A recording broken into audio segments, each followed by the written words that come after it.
Check, check. Can you hear me? Are we have levels and everything? We're good?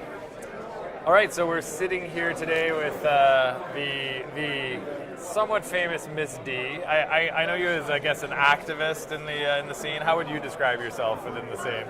I used to identify myself as an artist, an advocate, and an entrepreneur. Artist, advocate, and entrepreneur. Yes. Awesome. Okay, so do you want to tell people a little bit about how do you connect as an artist and an activist to the scene? Okay. So I first of all consider myself a consumer advocate. As a consumer myself for almost 40 years, I think it's really important for us to acknowledge that the consumer actually is going to drive our industry. Go figure.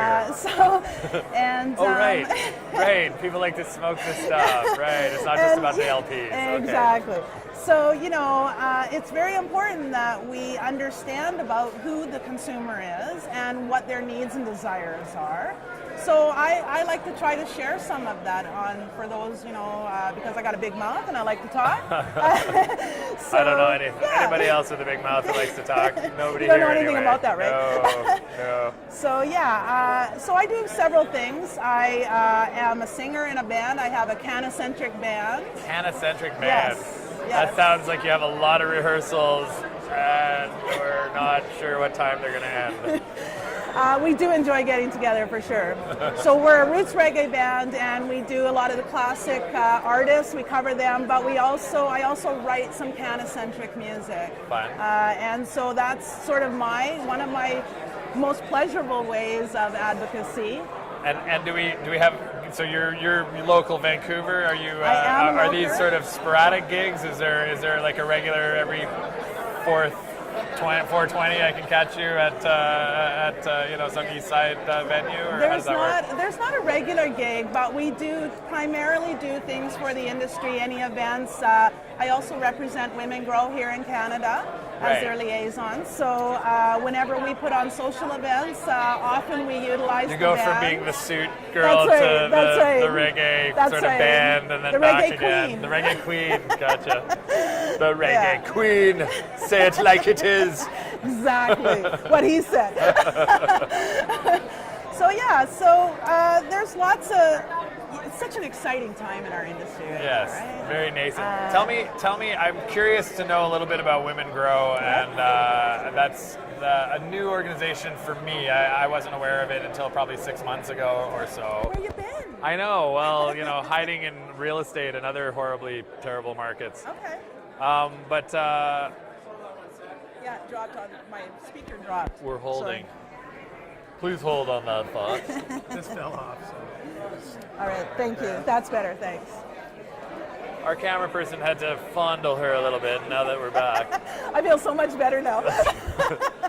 Thanks, Bud. So we were talking about Women Grow, and I think it's any kind of organizations that bring parties together to lobby, I think is a really great thing. So tell me what you guys are doing with Women Grow and any... Well, interestingly enough, Women Grow is not a lobbyist group. It's not? It's not. Wow, you would think it should be.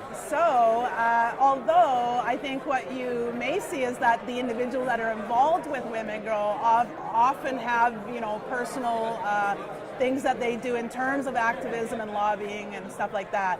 But Women Grow as an organization is really, it's a professional networking organization. And It is actually the largest one in our industry at this point, with chapters in over 35 cities in the US and Canada. Here in Canada, we have 5 chapters ourselves. So, and this year, I hope that we are moving towards further expansion. It's just grown very quickly since 2014, and it's out of Denver, Colorado.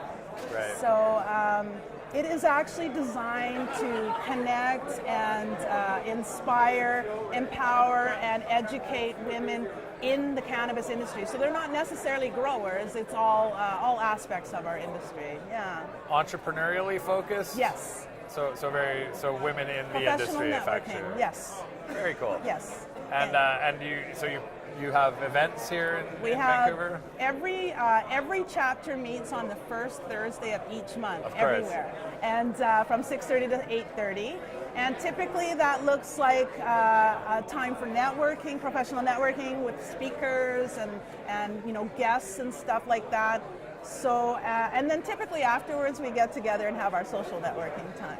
And when you say social networking, this is like serious doobie sessions is what we're talking about, right? Please, please let me know. Please don't say that Women in Grow don't actually smoke pot. Oh no, many people in the industry in Women in Grow are consumers, and good, so good. That was the important part. Yeah, to me. I didn't want one of those, oh, we're about the industry, but none of us are actually breaking any laws. Oh no. Well, I can't talk about that, but we are consumers, and so one of the things about our industry that is very important to understand is when it does contain consumers, which it does, we love to get together, as you can see by even this conference, right? So my final question, and this is less to do with sort of business and more of a personal, is why. We like to ask everybody the same question. Why do you smoke weed? What connects you to weed? What do you enjoy about smoking weed? Well, I've been consuming it for the last 38 years, and from the very first time I consumed it, even though it was not a very comfortable experience for me at that time, I was quite young. However, that moment that I felt my consciousness expand, that kept me coming back until I figured out through trial and error, through the advice of those who had gone before me, how to self-manage my own cannabis use. And so I continued to consume it despite lies and propaganda of prohibition. I continue because I just it enhances my life in so many ways, on so many levels, that even though certainly I could be without it, but I just love the way that it expands my consciousness, and I feel so present and so part of the world, so connected to not only my family and friends, but to other human beings, and to those things that give my life meaning are all more enhanced with cannabis. So it helps enhance the connection that you feel to those around you and that's one of the things it does for your environment. Very cool. Sure. Thank you very much for taking the time today, Dee. It's been a pleasure interviewing you, and I'll be sure to send you a link when this is up on the site. Thank you so much. So nice to speak with you. Yeah. You too.